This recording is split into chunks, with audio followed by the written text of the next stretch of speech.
विद्या रहस्य को अच्छी तरह से धीरज से समझ जाओ। तो वो मैं आपको न्याय वैशेषिकन की एक बात बता रहे थे। तो न्याय वैशेषिकन के सामने भी ये प्रॉब्लम आई। देखो ध्यान से समझो कि जो चीज अपने को दिखलाई दे है आंख से, वो क्या है? रूप और आकृति, रंग और आकृति आंख से दिखलाई दे है। साउंड अपने को दिखलाई दे, जो अपने को सूंघवे में आवे वो गंध है। आकृति की सुगंध आवे, अपने को गंध आवे? आकृति की गंध नहीं आवे, न कोई कलर की गंध आवे। तो गंध आ रही है नाक सु, माने गंध के तीनों भेद, माने साइंटिफिकली 4-5 भेद कहवा में गंध के, वो 4-5 भेद समझ लो, या सुगंध, दुर्गंध और अगंध, ये तीनों भेद समझ लो। जैसे समझना है समझो, प्रश्न वो नहीं है। प्रश्न ये है कि गंध के जो भी भेद हैं वो नाक से ग्रहित हो रहे हैं, साउंड के जो भी भेद हैं वो कान से ग्रहित हो रहे हैं, रंग और आकृति के जो भी भेद हैं वो आंख से ग्रहित हो रहे हैं, स्पर्श के जो भी भेद हैं, मतलब कोई मृदु स्पर्श है, कोई नखर स्पर्श है, माने खुरदुरो स्पर्श है, कोई शीत स्पर्श है, कोई उष्ण स्पर्श है। तो ये ठंडो के गरम के खुरदुरो के लीसो, ये सारे स्पर्श जो है अपने को काय से ग्रहित हो रहे हैं। ठोस के पिलपिलो, ये सब स्पर्श के प्रभेद हैं। कोई चीज ठोस है, ये अपने को छूने पे पता चले कि ठोस है। अपन माखन कुछ में तो पता चले कि ठोस नहीं है, पिलपिलो है। आया ख्याल में? ऐसे कोई चीज खुरदुरी हो है, जैसे ये देखो ये खुरदुरो है, ये स्मूथ है। कोई चीज चुभन वाली हो है, कोई चीज बिन चुभन की हो है, कोई चीज ठंडी हो है, कोई चीज गर्म हो है। तो स्पर्श के जितने प्रभेद हैं वो अपने को स्पर्श त्वचा से समझ में आ रहे हैं। अब वो त्वचा से समझ में आ रहे हैं, वो आंख से तो समझ में नहीं आ रहे। आपने महाभारत की कथा में पढ़े होगा कि दुर्योधन जहां वक्त इनके इंद्रप्रस्थ में गयो तो जहां जमीन थी वहां पानी समझ गयो, जहां पानी थी वहां जमीन समझ गयो, क्योंकि ग्रहित नहीं हो पावे। यापेसु बौद्धन ने एक सिद्धांत घड़ो कि दुनिया में बाहर विषय कुछ है ही नहीं, जो कुछ है अपनी अनुभूति है। उनने कौन सी लॉजिक वापरी? वही लल्लू पप्पू वाली हो कि आंख सु रूप दिख रहे हो तो रूप है, कौन ना पाड़े। कान सु शब्द सुनाई दे रहे हैं, ध्वनि सुनाई दे रही है तो ध्वनि है, कौन ना पाड़े। नाक सु गंध सुंघाई में आ रही है तो गंध है, ना नहीं पाड़े। ऐसे त्वचा सु स्पर्श ग्रहित हो रहे हो तो स्पर्श है, ना नहीं पाड़े। जीभ सु स्वाद ग्रहित हो रहे हो, अब स्वाद के जो भी भेद हो, खट्टे मीठे तीखे चरपरे, सब वो सब स्वाद हैं। पर तुम कह रहे हो कि इन सारे गुणन को धारण करने वालों कोई विषय है, वो हम नहीं माने। क्यों? कि वह विषय को ग्रहण करने की इंद्रिय क्या है बताओ?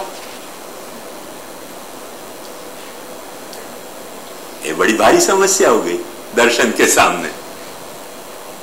गुणन को ग्रहण करने वाली तो इंद्रिय है, जैसे रूप रंग को ग्रहण करने वाली आंख है, ध्वनि को ग्रहण करने वाला कान है, गंध को ग्रहण करने वाली नाक है, स्पर्श को ग्रहण करने वाली त्वचा है, स्वाद को ग्रहण करने वाली जीभ है। पर इन सारे गुणन को आधार ऐसे विषय को ग्रहण करने वाली इंद्रिय कौन सी है बताओ? तो उनकी इंद्रिय तो कोई है ही नहीं। अब इंद्रिय कोई नहीं है तो तुम बेवकूफ हो, उनने कही अंदर श्रद्धालु हो कि तुम विषय मान रहे हो। अब बताओ विषय कहां से लाना, इंद्रिय कहां से लानी? आया प्रॉब्लम समझ में आई ना? वाके तहत नैयायिकन ने बड़ी एक मजेदार बात कही, वो मैं आपको ध्यान में लाना चाहूं। वो बात अपन भी कह सकें, अपन ने कही नहीं है पर कह सकें, अपन भी कहने में अपने को वो बात कोई तकलीफ नहीं है महाप्रभु जी के सिद्धांत के तहत। पर वहां में जो मूल समझने की बात है वो ध्यान से देखो। नैयायिक वैशेषिकन ने एक बात कही, मैंने कणाद ऋषि और गौतम ऋषि ने, कि ये बात सच है कि ये जो गुण हैं रूप रस गंध स्पर्श और ध्वनि, ये तो तत्त इंद्रिय से ग्रहण हुए हैं। पर जहां रूप ग्रहित हो रहे है वहीं स्पर्श ग्रहित हो रहे है, जहां स्पर्श ग्रहित हो रहे है वहीं गंध भी ग्रहित हो रही है, जहां गंध ग्रहित हो रहा है वहीं जो है वो ध्वनि भी ग्रहित हो रही है। ये जो एकार्थावगामिता है सब इंद्रियन की, वो विषय होने को प्रमाण है। जैसे टेबल आंख से दिख रहे हो, ये टेबल की ध्वनि कान से सुनाई पड़ी कि नहीं पड़ी? तो आंख से दिखते टेबल में सु पैदा होती ध्वनि भी सुनाई पड़ी। अब हर वक्त अपन कहेंगे ना कि ये जो ध्वनि पैदा है यहां भाई, वो जो दिख रहे हो वह टेबल में से पैदा भाई कि कोई दूसरे टेबल में से पैदा भाई? तो दिखते टेबल में से ध्वनि तुमको ग्रहित भाई, जो दिख रहे हो टेबल वाकू तुम छू भी पाए। अभी हमें सूंघ के पता नहीं गंध है कि नहीं, बाकी दे पता चल जाए सूंघ के तो, और चाटे तो स्वाद भी पता चलेगा कि क्या स्वाद है और क्या गंध है को। तो पर एक्सपेरिमेंट अभी तो कर नहीं सके, प्रवचन के दौरान नहीं तो वो भी कर सके। पर सारी इंद्रियन की एकार्थ ग्राहिता, सभी इंद्रियां आपस में विरुद्ध विरुद्ध धर्मन को ग्रहण करने वाली हैं, पर वो सभी यो पाछी तुमको गवाही दे रही है कि हम यहां या को गुण ग्रहित कर रही हैं। जब तुम आकृति देख रहे हो आंख से, तब तुमको ये एक चीज हो रही हो कि या टेबल की आकृति हमको दिख रही है, या टेबल को रंग हमको दिखलाई दे रहे हो। ध्वनि भाई तो या टेबल में से पैदा भाई ध्वनि हमको सुनाई दे रही है। छू रहे हैं तो या टेबल को स्पर्श हमको ग्रहित हो रहे है। चाट रहे हैं चाट रहे हैं तो या टेबल को स्वाद हमको ग्रहित हो रहे है। और ऐसा सूंघ रहे हैं तो या टेबल को गंध हमको ग्रहित हो रही है। तो सारी इंद्रियन की एकार्थ ग्राहिता विषय को प्रमाण है। वो विषय एक है और वह विषय के गुणधर्म सब विरुद्ध हैं। क्योंकि रूप जो है वो कान से ग्रहित नहीं होगा। 4 घंटा नहीं, माने 40 बरस या पे कान लगा के रखो, आंख नीच के रूप समझ में नहीं आएगा।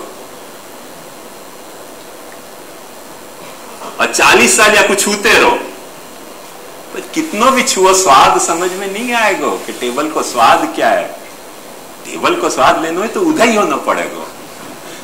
उधर ही हो जाओ, देखो अभी टेबल का स्वाद समझ में आएगा। मान रसगुल्ला का जैसा स्वाद है हमें, तो वाकई लिए तुमको दीमक होना पड़ेगा। तुम अपनी या जीभ सु या टेबल को स्वाद ले नहीं पाओगे। तो सारे गुणधर्म जो हैं टेबल के कॉन्ट्राडिक्टरी हैं कि नहीं है? एक चीज से ग्रहित हो रहे हो, एक चीज से ग्रहित नहीं हो रहे हो है। पर इन सबन की एकार्थ ग्राहिता कणाद ऋषि और गौतम ऋषि ने कही कि यह बात को प्रमाण है कि इन सबको आधार, इन विरुद्ध धर्म गुण धर्मन को आधारित कोई वस्तु द्रव्य भी यहां है। टेबल वो विरुद्ध धर्माश्रय है। कितनी कॉमन सेंस की बात है। अपन यह बात को यहां कबूल कर रहे हैं, ब्रह्म में पाछे लफड़ा पड़ रहे हैं। अब ये लीला नहीं है तो क्या है? कभी ध्यान से देखो, देखो ध्यान से समझे बात को कि ये लीला नहीं है तो क्या है। कि टेबल अपने रूप से तुमको आंख से दिखलाई दे रहे हो है, पर अपने स्वाद से तुमको आंख से नहीं समझ में आ रहे हो है। ज्ञात है अज्ञात है। टेबल अपने स्पर्श से तुमको त्वचा से ग्रहित हो रहे हो है, पर टेबल तुमको स्पर्श से अपने कान से ग्रहित नहीं हो रहे हो है। अब बाकी लीला भाई कि नहीं भाई है? लॉजिकली तो ये बात नहीं हो सके ना फिट। अब वो टेबल की ये लीला अपन को ग्रहित हो रही है, टेबल में अपन ये लीला मानने तैयार हैं, और ब्रह्म में लीला आवे पाछे अपने को ऑब्जेक्शन आ जाए कि ये लीला क्या है। लीला सच्ची तो ब्रह्म खोटो, और ब्रह्म खोटो तो लीला सच्ची, ब्रह्म सच्चो तो लीला खोटी। या तरीके की जड़ मतियां अपन ने बना के रखी हैं। इन जड़ता को इलाज ही नहीं है दुनिया में, ये बात सच है पाछो, क्योंकि ये भी एक ब्रह्म की लीला है। ये जड़ बुद्धिता भी ब्रह्म की एक लीला है, पर यह जड़ बुद्धिता को इलाज नहीं है कुछ। पर यह लीला टेबल में है, ये लीला पृथ्वी में है, ये लीला मोटर में है, ये लीला भगवान में है, ये लीला कृष्ण में है, ये लीला परमात्मा में है, ये लीला ब्रह्म में है, ये लीला जर्रा जर्रा में है। एक एक कण कण में ये लीला प्रकट हो रही है। आंख होए तो, देखने की समझ होए तो ये लीला कण कण में प्रकट हो रही है। पर जब समझ नहीं होवे, जड़ बुद्धि हो जाए आदमी, फिर लीला ग्रहित नहीं होगा कि ये स्पष्ट लीला है, क्योंकि लॉजिकली एक्सप्लेनेबल नहीं है। और ये टेबल ऐसे क्यों बिहेव कर रहे हो? यदि टेबल जो है वो आंख ग्रहित होना चाहे तो पूरा ही आंख क्यों नहीं ग्रहित हो जाए? विभक्त होके क्यों ग्रहित हो रहे हो? यदि टेबल एक है, इक्वेशन की बात कर रहे हूं कि टेबल बराबर रूपवान। टेबल यदि हाथ से ग्रहित हो रहे है तो रूप क्यों नहीं हाथ से ग्रहित हो रहे है? टेबल रूप है कि नहीं? रूपवान है कि नहीं? टेबल को कोई रूप है कि नहीं? वो टेबल यदि आंख से ग्रहित हो रहे हो और टेबल यदि रूपवान है तो हाथ से क्यों नहीं ग्रहित हो रहे हो? हाथ से स्पर्श ग्रहित हो रहे हो है, वो स्पर्श या टेबल को है कि नहीं? यदि वो स्पर्श या टेबल को है तो आंख से क्यों नहीं ग्रहित हो रहे हो? कहीं छुप रहे हो, कहीं प्रकट हो रहे हो। वही तो लीला है। वो लीला अपन को टेबल में समझ आ जाए, ब्रह्म को समझ न जाए, पाछो ऑब्जेक्शन आ जाए, ये मोह है। आई ना बात समझ में? मोह या पना, ये मोह स्वाभाविक है। बुद्ध को यही मोह हो गया। तो अब बुद्ध तो प्रभु के अवतार हैं करके अपन उनको बुद्ध नहीं कहें, पर अपन बुद्ध हैं या लिया अपने को। मोह अपने भीतर जो मोह पैदा हुआ है वो बुद्धपनो है। बुद्ध तो अवतार है, तो उनकी कथा दूसरी है। ये बात ध्यान से समझो कि लीला में विरुद्ध धर्माश्रयता रहेगी, रहेगी और रहेगी। लीला को सर्वाधार होना पड़ेगा। जो लीला है वह को सर्वव्यापी होना पड़ेगा। लीला को स्वरूप ही या तरीके को है। बात अब तो आपको लिंक बैठी कि नहीं बैठी?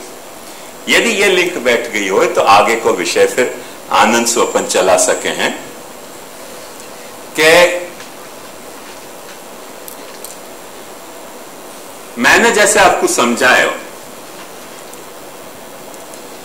कि ये सारो जगत को यूनिफिकेशन अपन ब्रह्म के रूप में करें। जगत की जितनी भी विरुद्ध धर्मताएं हैं, जगत के जितने भी विरुद्ध धर्म हैं, उनको अपन एक ब्रह्म के रूप में यूनिफाई करें। यूनिफिकेशन को मतलब मल्टीप्लिकेशन को कैंसल नहीं करना, तो मल्टीट्यूड जो नेस है, मल्टीप्लिसिटी जो है, वह को रिटेन करते भाई को यूनिफाई करने को अपने पास फॉर्मूला है कि नहीं है। यदि वो फॉर्मूला है तो वो फॉर्मूला को अपन ब्रह्म कहें कि मल्टीप्लिसिटी को रिटेन करते भाई वह को कोई पॉइंट पे जाके अपन यूनिफाई कर सके कि नहीं। आपको आश्चर्य होगा, पर मैं आपको थोड़ा सा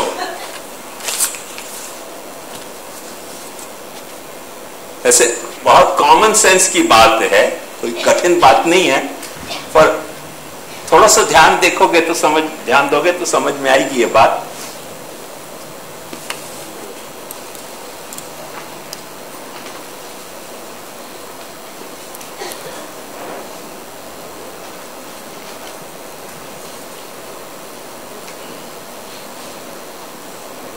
ये क्या भला है?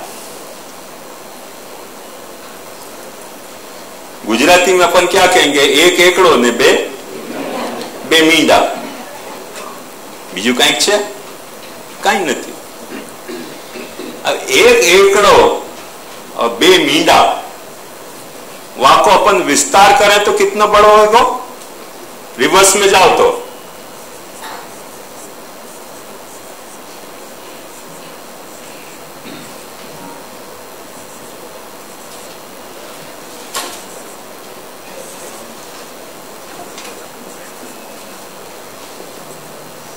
ऐसे होगा कि नहीं विस्तार?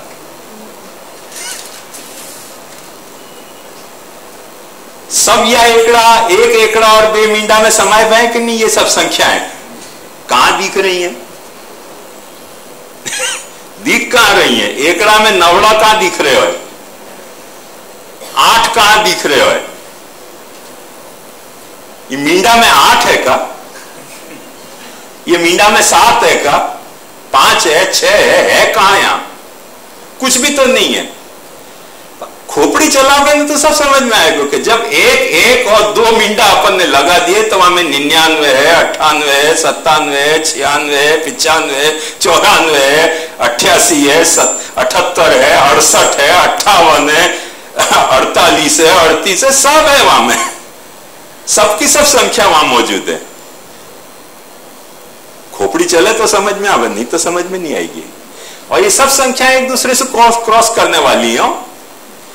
एक के साथ और मिंडा के साथ सिर्फ एक को संबंध है और मिंडा को संबंध है। इन संख्याओं को कहां संबंध है बताओ?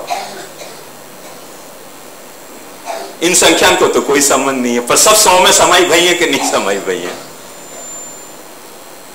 ये 100 तो मैंने याद लिए तुमको दियो कि एक परिपूर्णता को एक नोशन समझाने के लिए कि जा वक्त एक साइकिल पूरा हो रहे है तो वह वक्त अपन 0 से वाकू फिर से स्टार्ट करने का। अच्छा भाई नेक्स्ट साइकिल स्टार्ट करो, जैसे 1 और 0 लगायो, एक साइकिल पूरा भयो 9 तक को संख्या को, फिर पाछो 0 आने के बाद फिर 1 और 1 स्टार्ट हो जाएगा, ऐसे बढ़ते चले जाए। और परिपूर्णता को एक अपन ने सिंबल 0 से लियो, पर वो परिपूर्णता को मतलब ही स्पष्ट ये है कि वहां में वो संख्या छुपी पई है पर दिख नहीं रही है। कहां है? एक में न 9 है, न 8 है, न 7 है, न 5 है, न 6 है, न 4 है, न 3 है, न 2 है, एक तो एक ही है। और मिंडा तो फिर मिंडा ही हो है, शून्य तो शून्य हो, वहां में संख्या कहां है? पर अपन ने एक पूर्णता को कंसेप्ट समझे तो वहां में सब चीज अपने को दिखलाई देगी। और ये यदि समझ में नहीं आयो तो बच्चा बेचारों कभी मैथमेटिक नहीं कर सके, कंफ्यूज हो जाएगा, साल कहां 100 में से क्या क्या चीज निकाल रहे हो? एक मिंडा और बे एक एकड़ो ने एમાં 2 मिंडोમાં આટલું બધું ક્યાંથી નીકળ્યો? निकली तो खोटू करो खोटू यार, अपन क्या कर सके? खोटू का मतलब यह है कि बुद्धि खोटी है, अपन 100 नहीं समझ पा रहे हैं पूर्णता को। बुद्धि खोटी है, अपन पूर्णता के 100 के कंसेप्ट को समझ नहीं पा रहे हैं। बुद्धि खोटी है, 100 खोटा नहीं है, 100 तो सच्चा है।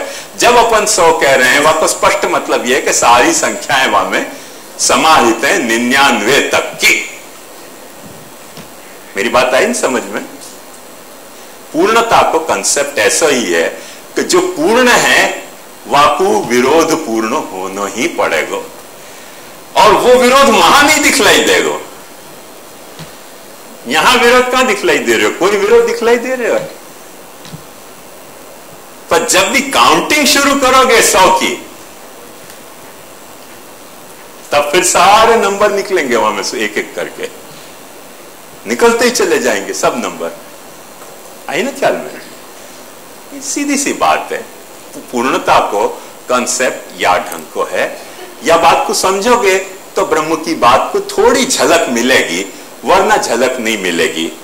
साथ ही साथ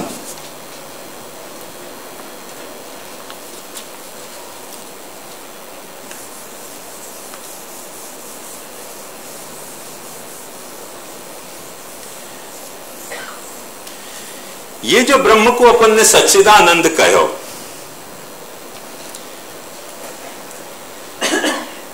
ये भी अपन ने काउंटिंग करी हो कि ब्रह्म सत्य है, ब्रह्म चित्त है, ब्रह्म आनंद है। अब कंफ्यूज हो जाएगी पाची बुद्धि कि मतलब 3 है, 3 डब्बा है क्या? 3 कंपार्टमेंट है, 3 कोठड़ी है, वहां में है क्या? कंफ्यूज हो जाएगा। यदि 3 कंपार्टमेंट नहीं है, 3 डब्बाएं नहीं है, या 3 सींग नहीं है, तो फिर सच्चिदानंद कहने की जरूरत क्या? कुछ एक ही कह दो, सत्य कह दो बस पर्याप्त है, चित्त कह दो बस पर्याप्त है, आनंद कह दो बस पर्याप्त है। सच्चिदानंद क्यों कह रहे हो?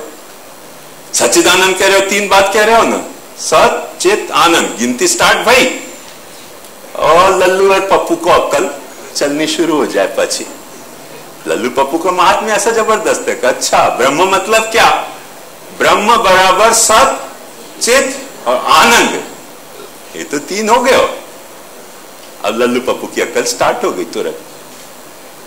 अब जब अक्कल स्टार्ट हुई तब अपने को फिर समझ नहीं आया, सत है तो चित काय को होएगो, चित है तो आनंद नहीं होएगो, आनंद है तो सत नहीं होएगो। अब फिर वहां में कंपार्टमेंट अपने को दिखलाई देने लग जाए, माइंड कंफ्यूज हो जाए। एक बहुत अच्छो वेद ने पता नहीं कौन से अर्थ में कहा, वैसे तो प्रायः सब लोग यही माने हैं कि वेद ने यह बात कोई कर्म के अर्थ में कही है, पर ये मंत्र इतना मजेदार है कि सब लोगों को एज ए फॉर्मूला वो मंत्र पसंद आवे, और ग्रामर वाले को ग्रामर में अप्लाई करके देखें, और प्रायः हर शास्त्र ने या मंत्र को अपने अपने शास्त्र पे अप्लाई करके देखो। वो अप्लाई करे वहां में कोई वो अर्थ है वहां को, ये मैं नहीं कहना चाह रही हूं, तो वो फॉर्मूला इतना इंटरेस्टिंग है कि सब लोग अप्लाई करके देखे हैं। अपने यहाँ काशी वाले गिरधर जी हैं, उनने या को महाप्रभु जी पे अप्लाई करके देखो। पर मैं आपके साथ थोड़ी सी यही मंत्र को सारो अपना जो पुष्टि मार्ग को जो तत्व विचारना है वहां पे अप्लाई करके बताना चाह रहे हूं कि जैसे आपको थोड़ा कंसेप्ट क्लियर हो जाए अपने ब्रह्मवाद को और पुष्टि मार्ग को। अब वो मंत्र बड़ा मजेदार है, और वह को जो आखो मंत्र में जो रूपक खड़ो किया गया वो तो कोई अजब रूपक है। वह मंत्र में यो कहा जाए कि चत्वारि श्रृंगा त्रयो अस्य पादा, विजुअलाइज नहीं हो पावे हो, 4 सींग हैं, 3 पैर हैं, चत्वारि श्रृंगा त्रयो अस्य पादा, 2 शीर्षे 2 माथाएं, सप्त हस्ता अस्य 7 हाथ हैं, त्रिधा बद्धो 3 ठिकाने से बंधे भयो है, चत्वारि श्रृंगा त्रयो अस्य पादा 2 शीर्षे सप्त हस्तासो अस्य त्रिधा बद्धो, 3 तरह से बंधे भयो है। ऐसा एक बैल है, त्रिधा बद्धो वृषभो, एक बैल ऐसा है कि जाके 4 सींग हैं, 2 माथा हैं, 3 पैर हैं, चत्वारि श्रृंगा त्रयोस्य पादा 2 शीर्षे सप्त हस्ता से, बैल को ऐसे हाथ में नहीं, पर वेद बात तरह से को डिस्क्राइब करना चाह रहे हो कि सप्त हस्ता से त्रिधा बद्धो वृषभो, 3 तरह से बंधे हुए बैल खूब दहाड़ रहे हो, रोरवीति, और दहाड़ते हुए महादेवो, ये महान देव है ये बैल, मर्त्याम आविवेश, मर्त्य में ये आविष्ट भयो है। मर्त्य मने है वैसे महादेव, महादेव मने शंकर जी वालों महादेव नहीं, महान देव के अर्थ में महादेव कह रहे हैं। महोदेवो तेजस्वी देव, मर्त्याम आविवेश, मर्त्य जो मरणशील हैं उनमें वो मिक्सअप हो गया है, उनमें जाके मिक्सअप हो गया। अब देखो मनुष्य में ऐसा विचित्र प्राणी मिक्सअप हो ही नहीं सके। चत्वारि श्रृंगा त्रयोस्य पादा, अपने बीच में आ जाए तो अपन हॉल छोड़ के भाग जाए, यहां कोई ऐसा आ जाए तो बैठे रहेगा कोई हॉल में, सब भाग जाएंगे। पर वेद वाकु बहुत तरह से बता रहे हो है, वेद कुछ अपने कर्मकांड के संदर्भ में बता रहे हो है, व्याकरण ने वाकु व्याकरण के अर्थ में लियो, सब लोग अपने अपने ढंग से लेवे हैं। मैं याकू आपको अपने महाप्रभु जी की फिलोसफी के अर्थ में समझाना चाह रहे हूं। ये फॉर्मूला याद रखने के लिए एक अच्छा टूचका है। कोई फॉर्मूला याद अपन करें कि नहीं?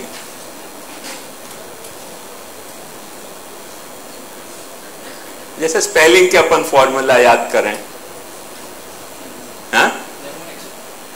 निमोनिक्स नहीं, फनी एग्जांपल आपको दे दूं। जैसे मुझको हस्बैंड की स्पेलिंग याद नहीं रहती थी, पर हसिंग जहां बैंड हो वहां का नाम हस्बैंड, तो आप हस्बैंड की स्पेलिंग याद रहे। ऐसे ऐसे कुछ कुछ फॉर्मूला करें तो कोई चीज याद रह जाए। तो कोई भी चीज याद करने के लिए कुछ कुछ ऐसे फॉर्मूला घड़ने चाहिए तो वो याद रहे, वाकई वाह फॉर्मूला के बदौलत। ऐसे एक फॉर्मूला है ये याद रखने को, या फॉर्मूला को याद रखो तो अपनी बात समझ में आएगी अच्छी तरह से कि अपन वाकु सच्चिदानंद कह रहे हैं,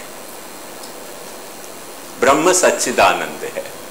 मूल बात यहां से स्टार्ट हो रही है। त्रयो अस्य पादा,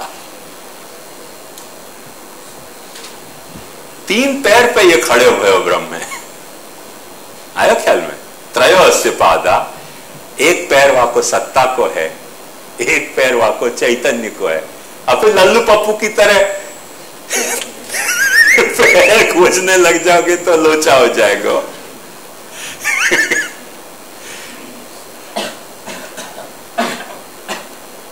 हमारे दादाजी को एक शिष्य तो वहां ने नियम लिया था कि दादाजी की चरण सेवा किए बिना भोजन नहीं करना। एक वक्त दादाजी के साथ झगड़ा हो गया। वहां दाई ने वक्त गेट आउट के दिए, जाओ गेट आउट, आइयो मत। कही कि नियम लियो चरण पैर दावे बिना भोजन नहीं करनो। महाराज ने गेट आउट कर दिया, भूखे रहनो तो कितने दिन रहनो। अंत में वाने फॉर्मूला सोचो कि भैया को कैसे निकाल करना। तो कि अंत में तो गोस्वामी न, गाय को स्वामी, तो गौशाला में गए और बैल के पैर दाबे बड़े भाव भक्ति से, फिर भोजन कर लिए। कोई ने आके दादाजी को कही आपको शिष्य तो बैल के पैर दाब रहे हो। दादाजी भी नर्वस हो गए कि अच्छा आ जाओ ऊपर। आदमी अपने अपने फॉर्मूला गढ़े ना। तो भाई गोस्वामी, गोस्वामी मने क्या बैल। अब भाई नियम लिया तो पालना पड़ेगा कि नहीं? नियम कैसे तोड़े? नियम लिया कि पैर दाबे बिना भोजन नहीं करेंगे, नियम तोड़ना नहीं। और फिर जो गेट आउट हो गए तो जानो कैसे वहां से? कि एक सीधा उपाय, गौशाला में बैल के पैर दाबो, भोजन कर लो, बस छुट्टी। तो ऐसे अलग अलग फॉर्मूला गढ़ने पड़े आपने को, कोई अपने को जीवन जीने के लिए। ये सब टुचका है, गुजराती में जाको टुचका क्या तो ये टुचका है। हो वेद को अर्थ है ऐसे मत उल्टो समझ लीजिए। एक टुचका है ये।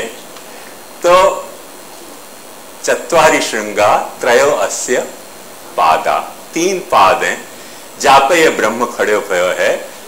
ये बैल सत को एक पाद, माने सत्ता को एक पाद, एग्जिस्टेंस को एक पाद। एक पाद है वाको चित्त को, कॉन्शियसनेस को, और एक पाद है आनंद को, माने ब्लिसफुलनेस को। तीसरा पाद है, वहां पे ये बैल खड़े हुए हैं। अब कौन सा बैल ये आप समझ जाओ। चत्वारि श्रृंगा, वेद क्या कह रहे हो? चत्वारि श्रृंगा, 4 या के सींग है, 2 शीर्षे, 2 माथाएं। वो 2 माथा कौन से? महाप्रभु जी ने आंखें ब्रह्मसूत्र की शुरुआत में यह बात को खुलासा किया है कि ब्रह्मसूत्र की जिज्ञासा, वैसे तो ब्रह्म की जिज्ञासा है, पर ब्रह्म की जिज्ञासा कब शुरू हो सके? महाप्रभु जी के हैं कि मूल ब्रह्म की जिज्ञासा में भी मौलिक जिज्ञासा अपनी यह है कि जगत में प्रकट होती भई क्रिया और ज्ञान। क्रिया और ज्ञान या को बेस क्या है? अपन जगत में इतना तो देख रहे हैं कि कुछ क्रियाएं हैं, कुछ नहीं माने असंख्य क्रियाएं हैं जो जगत में चल रही हैं। जैसे हवा चल रही है, पानी बह रहा है, पृथ्वी चक्कर काट रही है, सूरज उग रहा है, चंद्रमा उग रहा है, घट रहा है, बढ़ रहा है, फूल खिल रहे हैं, फूल कुमला रहे हैं, पेड़ जो हैं वो उग रहे हैं, आग की ज्वाला जो है उठ के ऊपर जा रही है, बुझ रही है। कितनी सारी क्रियाएं हैं। इन क्रियाओं को सबको मूल कहां है? और दूसरा है, सिर्फ क्रियाएं हो रही हों पर उन क्रियाओं को कोई साक्षी नहीं होए तो क्रियाएं होती रहेंगी। जिन ग्रह पिंडन पे ऐसी क्रियाएं होती होंगी, पर जहां कोई चेतन जीव नहीं होगा वहां क्रियाएं हो रही हैं कि नहीं हो रही हैं कौन को पता? जंगल में मोर नाचा, किसने देखा? किसने देखा? क्या पता नाचो कि नहीं नाचो? तो अपन जा वक्त साक्षी बन रहे हैं तो दूसरा सवाल पैदा हो रहा है ज्ञान को। और महाप्रभु जी ने महाभाष्य के आरंभ में यह बात कही है कि सारी ब्रह्म जिज्ञासा के मूल में क्रिया शक्ति ज्ञान शक्ति संदिश्येते परे स्थितम। क्रिया शक्ति और ज्ञान शक्ति के मूल कहां है, वाकई इंक्वायरी अपने को ब्रह्म के तरफ खींच रही है। सो द्वे शीर्षे, क्रिया शक्ति और ज्ञान शक्ति के दो वाक्य शीर्ष में सच्चिदानंद ब्रह्म जो तीन पैर पे खड़े हुए हैं, वाक्य माथा, एक माथा है क्रिया शक्ति को और एक माथा है ज्ञान शक्ति को। अब एक माथा पे दो दो सींग हो तो चार सींग होने में तकलीफ क्या है आपको? फिर आपत्ति मत प्रकट कर दीजिए। वो दो माथा, एक माथा पे दो सींग हो, मैथमेटिकली इक्वेशन बराबर है कि नहीं है? एक माथा पे दो सींग तो दो माथा पे चार सींग होने चाहिए, चत्वारी श्रृंगा। वो चत्वारी श्रृंगा क्या है? प्रमाण प्रमेय साधन और फल। अब देखो ध्यान से समझो यहाँ की खूबसूरती कि जो क्रिया को माथा है वहां पे साधन और फल के सींग है, और जो ज्ञान को माथा है वहां पे प्रमाण और प्रमेय के सींग है। चत्वारी श्रृंगा, प्रमाण माने कोई चीज को जानने को, जैसे यहां रूम में लाइट जुड़ रही है, प्रमाण क्या? आंख, आंख ही तो प्रमाण है ना। या रूम में पंखा चल रहा है, प्रमाण क्या? भाई आवाज आ रही है, हवा मिल रही है, ये प्रमाण। ये प्रमाण तो ये वाक्य प्रमेय। आया ख्याल में? पंखा चलाने को साधन क्या? स्विच ऑन कर दो, स्विच ऑन किया तो पंखा चलेगा, स्विच ऑफ किया तो पंखा बंद होएगा, तो ये साधन है। और फल क्या? कि पंखा चलने को जो भी फल है कि अपने को हवा मिले, गर्मी नहीं लगे, आपको फल है। तो प्रमाण प्रमेय साधन और फल, ये चार सींग कौन से दो माथा पे उगे हैं? क्रिया शक्ति और ज्ञान शक्ति के माथा पे। चत्वारि श्रृंगा त्रयो अस्य पादा द्वे शीर्षे सप्त हस्तासो अस्य। सात वाके हाथ हैं। अब बैल के बेचारे के हाथ हो ही नहीं है, पर या श्रुति में हाथ भी बताए बैल के। ये अपना बैल जो है ब्रह्म रूपी बैल, वाके हाथ सात कौन से हैं? वो महाप्रभु जी गिना में हर वक्त निरंतर ऐश्वर्य वीर यशस्वी ज्ञान वैराग्य और सातमो धर्मी। छह धर्म, ऐश्वर्य वीर यशस्वी ज्ञान और वैराग्य और सातमो धर्मी, ये सात हाथन से ये बैल जाकू पकड़ना चाहे पकड़ ले। कभी ऐश्वर्य सु पकड़े, कभी वीर सु पकड़े, कभी यश सु पकड़े, कभी ज्ञान सु पकड़े, कभी वैराग्य सु पकड़े। ऐश्वर्य वीर यशस्वी ज्ञान वैराग्य और सातमो खुद धर्मी, कभी खुद ही पकड़ ले आके, गुणन सु नहीं पकड़ के। तो सप्त हस्तासो अस्य, ये बात आई ख्याल में? इक्वेशन लिखोगे तो याद रहेगा। ये मंत्र ऐसा मजेदार है कि ये बात याद रखोगे तो पूरा शुद्धाद्वैत याद हो जाएगा। बस ये ऐसा टूचका है हस्बैंड के जैसा। फिर कभी नहीं भूलोगे। ये मजेदार ऐसा टूचका है। त्रिधा बद्धो, ये बैल बंध्यो कैसे? तीन तरह से बंध्यो है। पुष्टि प्रवाह मर्यादा। बैल अपनी इच्छा से बंधे हो, कोई के बाप की ताकत नहीं है कि या बैल को बांध सके। क्यों? महोदेव हो, बड़ा ताकत वाला देव है, कौन वाकू बांध सके? कोई बांध नहीं सके वाकू। अपनी इच्छा से वो, जैसे पैंट पे तुम बेल्ट बांध लो, अंगूठा पे फीता बांध लो, घड़ियाल को यहाँ नेकलेस बांध लो, कान में तुम एयरिंग बांध लो, ये सब अपनी इच्छा से बांध रहे हो। कोई के बांधे भाई थोड़ी है, ये अपनी इच्छा भाई अपन ने बांध ली है। या तरह से ब्रह्म को खुद को बंधने की इच्छा भाई, क्योंकि निर्बंध है तो ब्रह्म, बंधन रहित है तो वाकु इच्छा भाई। अब वो इच्छा लीलात्मिका इच्छा है, वह लीलात्मिका इच्छा के कारण वो बंध गए हो। कौन सी? तीन बंधन में, एक पुष्टि बंधन में, एक मर्यादा बंधन में और एक प्रवाह के बंधन में। अब ये फॉर्मूला याद रखोगे तो सारा पुष्टि मार्ग को फिलोसफी तुमको याद हो गई कि चत्वारि श्रृंगा त्रयो अस्य पादा द्वे शीर्षे सप्त हस्तासो अस्य त्रिधा बद्धो वृषभो रौरवीति। 3 तरह से बंधे हुए बैल बड़ी जोर जोर से गरज रहे हो, दहाड़ रहे हो, और दहाड़ के क्या कर रहे हो? मर्त्याम आविवेश, अपने में मिक्स हो गए हो, पता ही नहीं चल रहे हो कहां छिप गए हो। महोदेवो है महान देव, अमर है, अजर है, अनादि है, अनंत है, अजन्मा है, पर मर्त्य में ऐसो मिक्सअप हो गयो कि खोजो, कहां खोजो? वही कहां खोजना? मेरो भाई नहीं, पर मेरे मां बाप को बेटा खोजो, खोजो चलो। अब लल्लुओं के पप्पू पता चल जाएगा मेरे मां बाप को बेटा पर मेरो भाई नहीं, ऐसा दूसरा कौन है बताओ? खोजो, खोज पाओ, जिन खोजा तिन पाइया गहरे पानी पेट। तो महोदेवो मर्त्याम आविवेश, यो वेद कहे।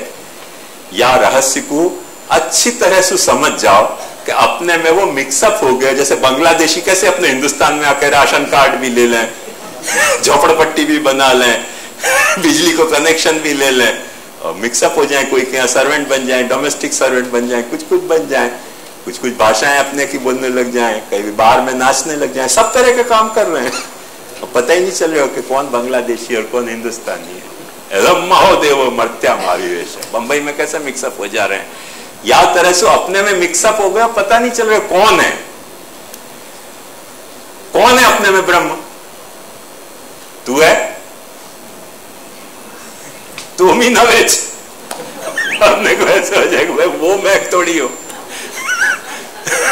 तुम ही नवेच हो जाएगा अपने को, यार ऐसा मैं थोड़ी हूं, मेरे 4 सींग कहां है, मेरे 2 माथा कहां है, मेरे 3 पग कहां है, मेरे 7 हाथ कहां है, तुरंत अपने को जाएगा तुम ही नवेच, मिक्स हो गया अपने में।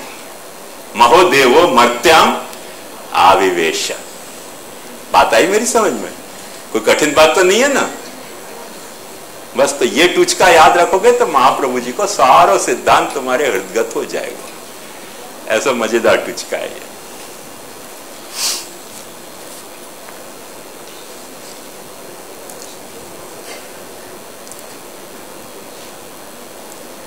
अपन ने याकू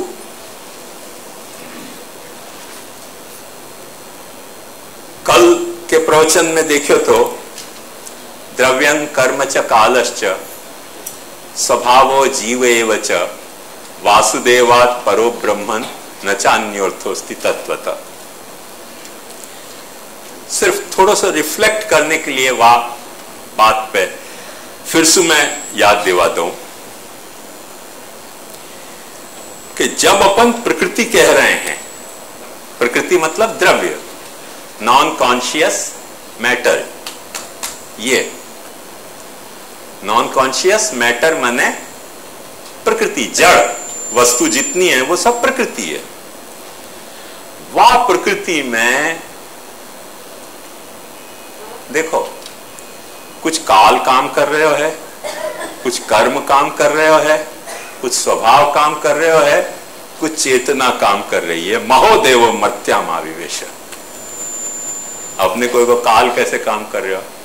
अरे भाई ये चबूतरा कभी तो बनियो कि नहीं बनियो?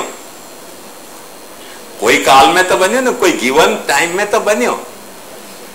जहां टाइम में ये चबूतरा बनियो वहां वक्त वो काल या में काम कर रहे हो कि नहीं कर रहे हो?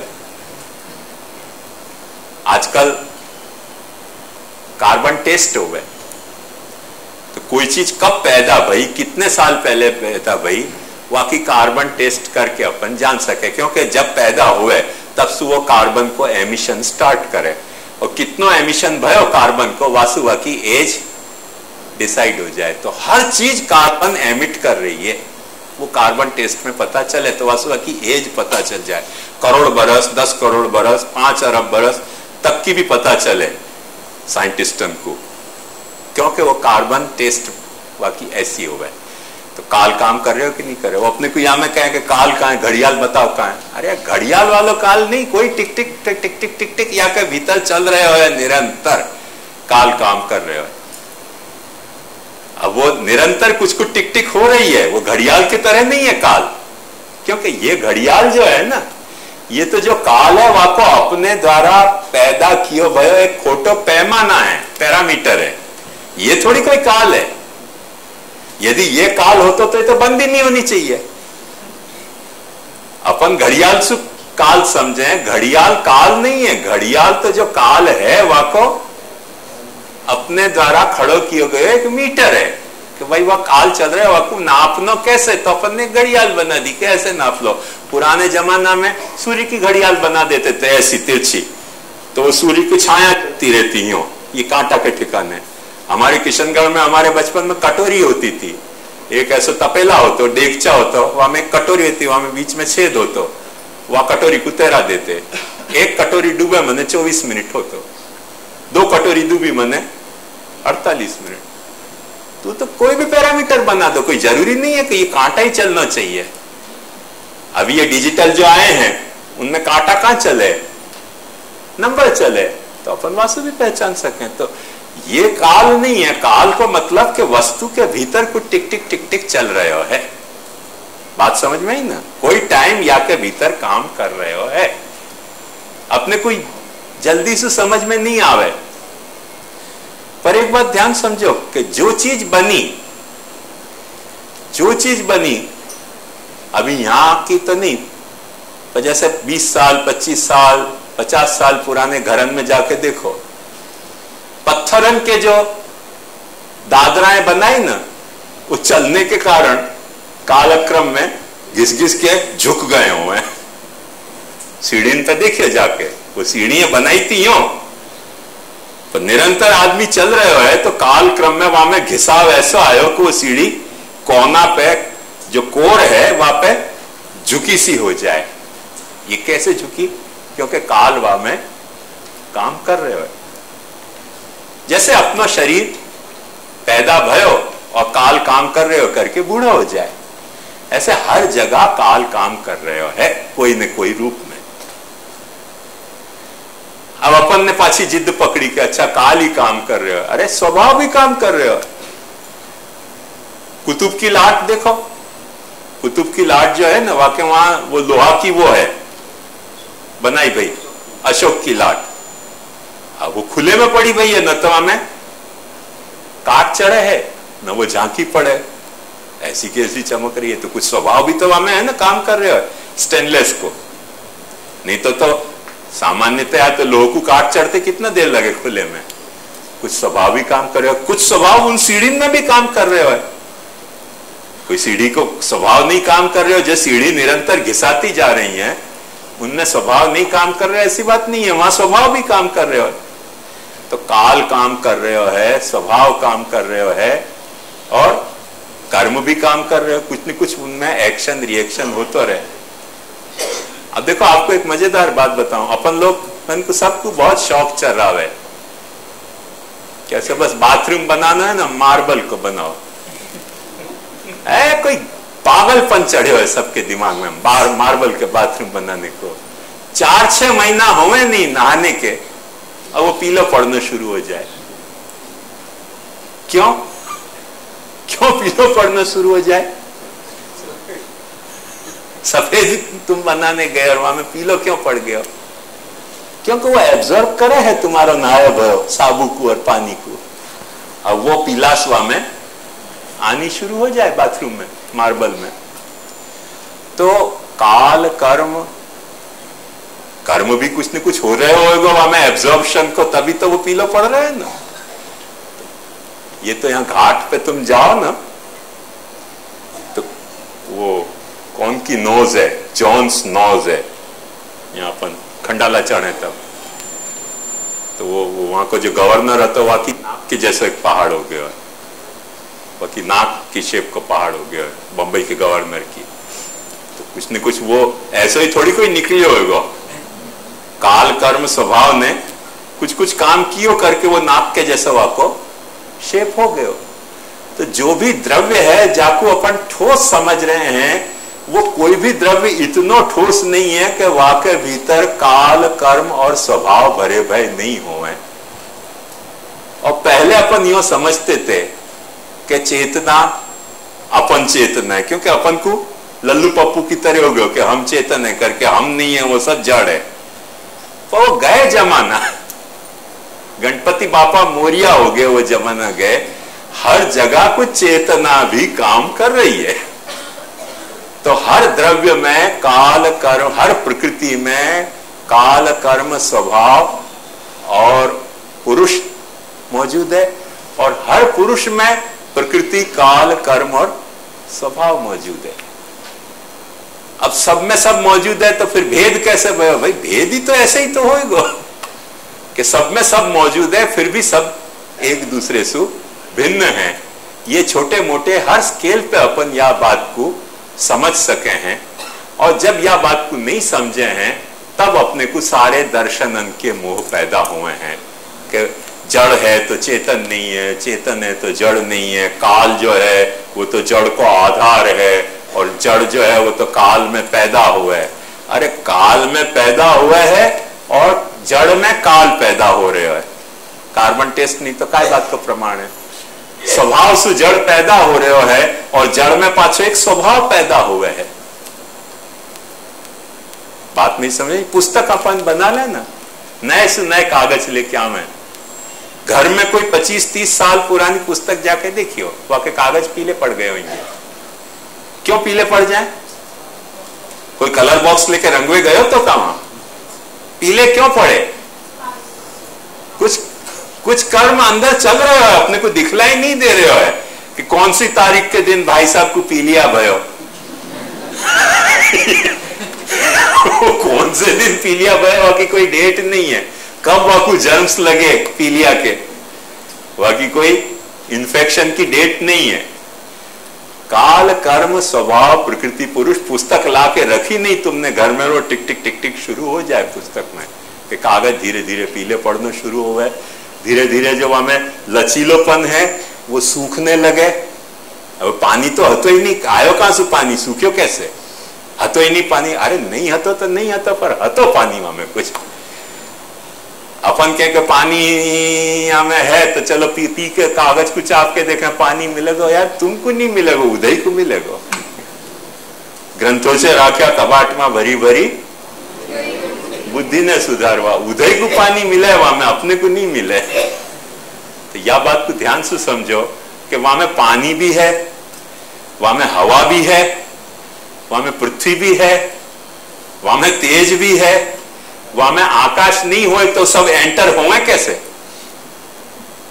यदि 100% ठोस हो तो कागज तो उदय भी एंटर नहीं होनी चाहिए, पर कहीं ना कहीं पोलो है तभी तो बोले हो ना। पोल नहीं है तो घुसे कैसे? कुछ न कुछ पोल है कि वहां में उदय घुस सके है। तो हर चीज में हर चीज अवेलेबल है, और वाके बाद भी हर चीज से भिन्न है। या ब्यूटी को समझो, लीलात्मक ब्यूटी। एग्जैक्टली जीव में ब्रह्म अवेलेबल है, ब्रह्म में जीव अवेलेबल है, एक लीला चल रही है।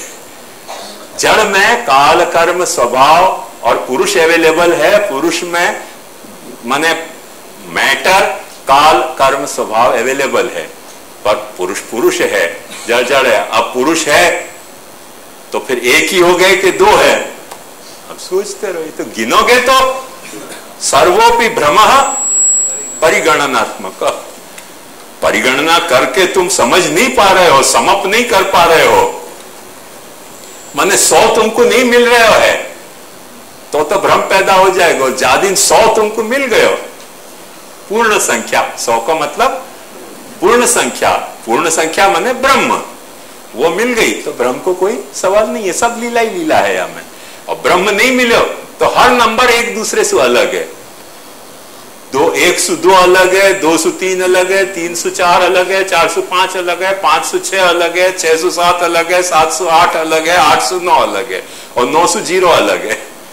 पर तुमको पूर्ण मिल गए हो, कोई चीज से अलग नहीं है, और सब चीज अलग भी है और अलग नहीं भी है। ये समझ तुमको तब पैदा होगी, वरना पैदा नहीं होगी।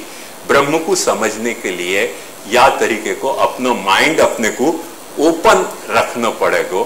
वो मूल समझने की बात है। वो समझ में आ जाए तो अपने को ये बहुत सारी समस्याएं अपने आप समाधान हो जाएं, नहीं तो समस्या को इनको समाधान नहीं हो सके। या लिए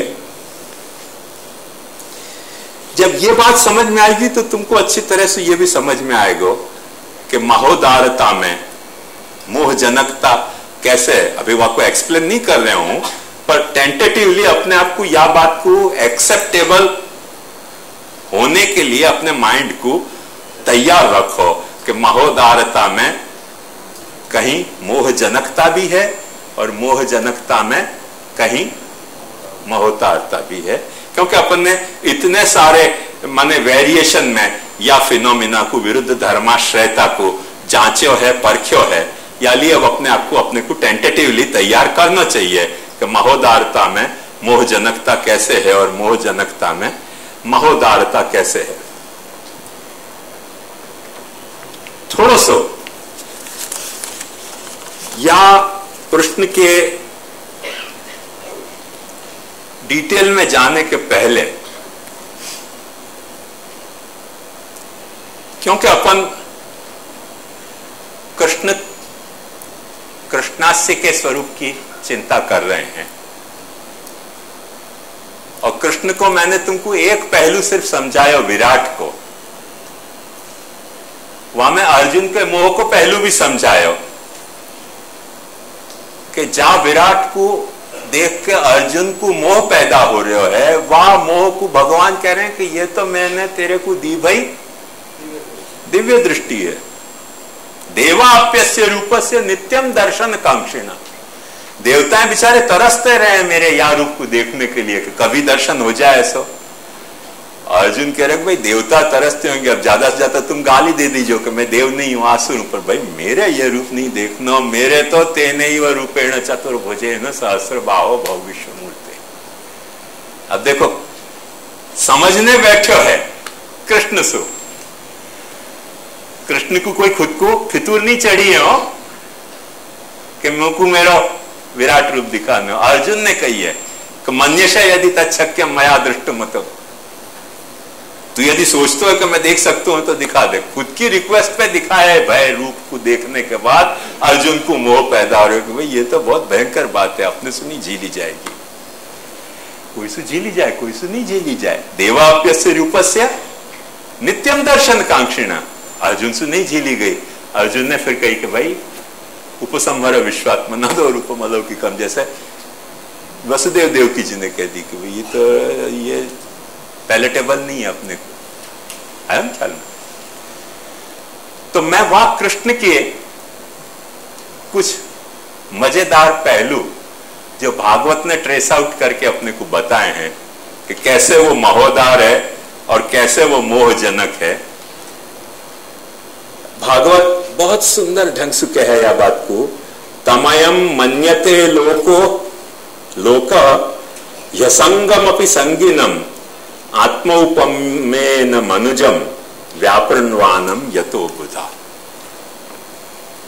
काफी डिस्क्रिप्शन है कृष्ण को, काफी डिस्क्रिप्शन करके अचानक भागवतकार एक बात कहें कि या कृष्ण को, ये कृष्ण असंगी है, हा? असंगी है, या कोई को संग की जरूरत नहीं है, असंग है, संग रहित है। अब देखो क्यों संग रहित है, क्योंकि वहां के अलावा कोई दूसरो हो तो वाको संग हो ना, वहां के अलावा दूसरो कोई है नहीं तो वाको संग कौन को, दूसरा है कहां जाकर वो संग करे। तो ये तो असंग है कृष्ण, पर लोग याकू संगी माने हैं। असंगम अपि संगिनम तमयम मन्यते लोकः असंगम अपि संगिनम। भागवतकार कहें कि क्यों ऐसे क्यों माने भाई, बहुत अच्छा एक्सक्यूज दे रहे हैं भागवतकार के आत्मोपम्य न मनुजम, मनुष्य खुद संगी है ना, बाकी खोपड़ी संग में ही चले, बाकी असंगता समझ ही नहीं आवे। मनुष्य को क्योंकि निरंतर संग चाहिए है, या को संग वाको संग वाको संग वाको संग। अब वाकु संग की आकांक्षा है करके वो कृष्ण को संगी माने हैं। कितनी खूबसूरत बात कह रहे हैं भागवतकार, तमयम मन्यते लोको यसंगम अपनी संगीनम, बोले ऐसे करें क्यों है? बोले आत्मोपम्य न, खुद अपने को पैरामीटर माने। अब अपने पैरामीटर से वाकू मापोगे तब तो वो वैसे ही मापेगा ना।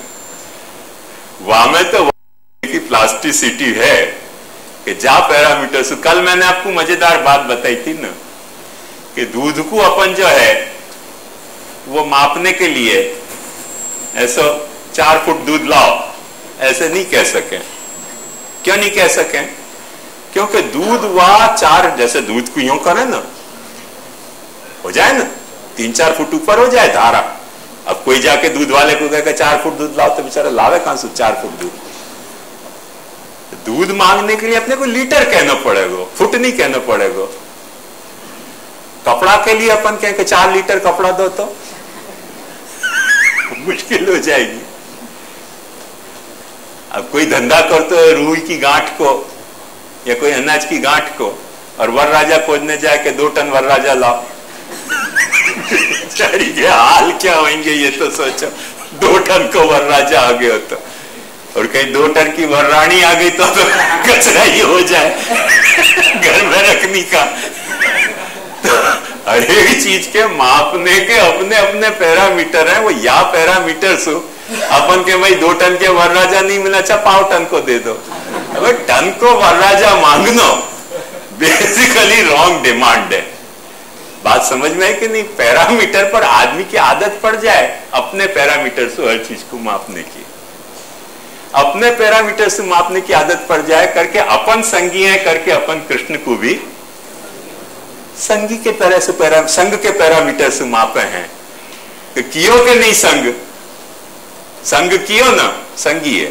संगम अस्या स्थिति संगी, संग कियो या लिए संगी, ऐसे भागवतकार के।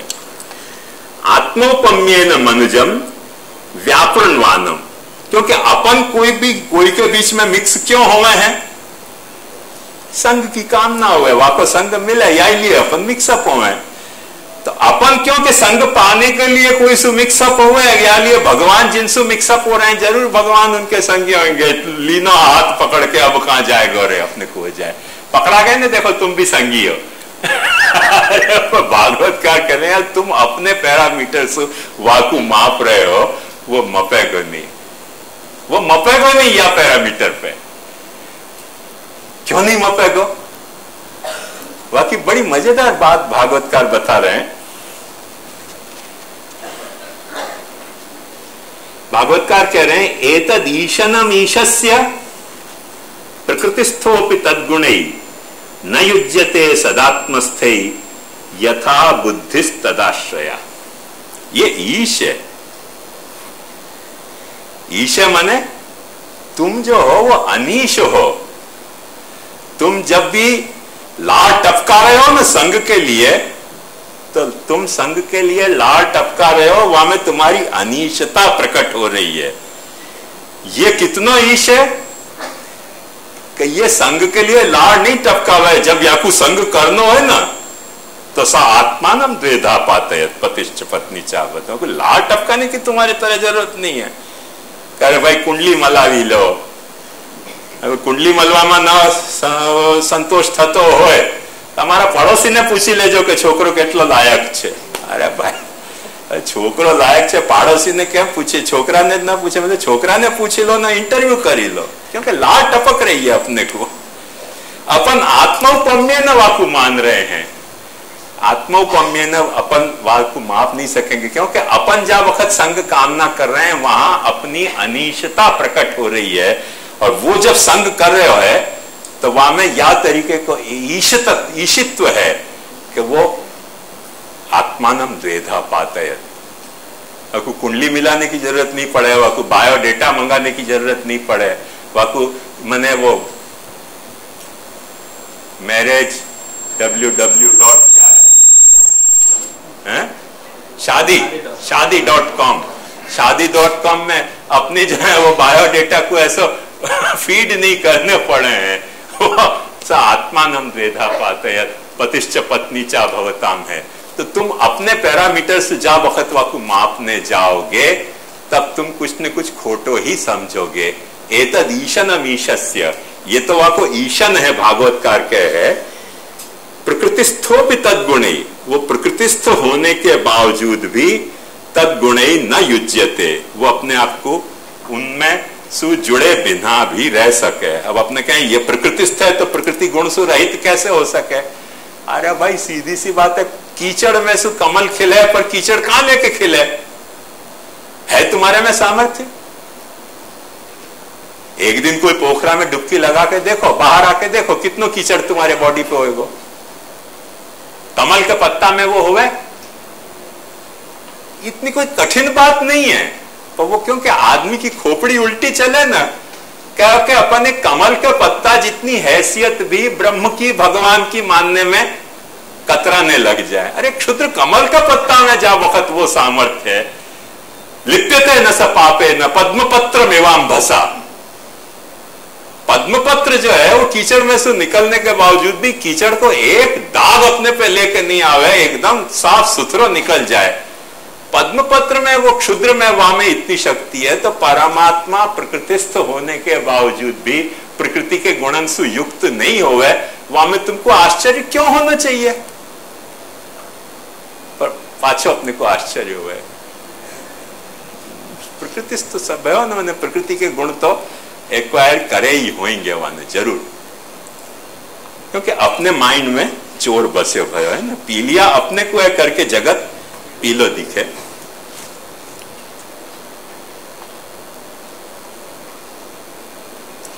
भागवतकार को उदाहरण बहुत अच्छो दे रहे हो है कि यथा बुद्धिस तदाश्रया।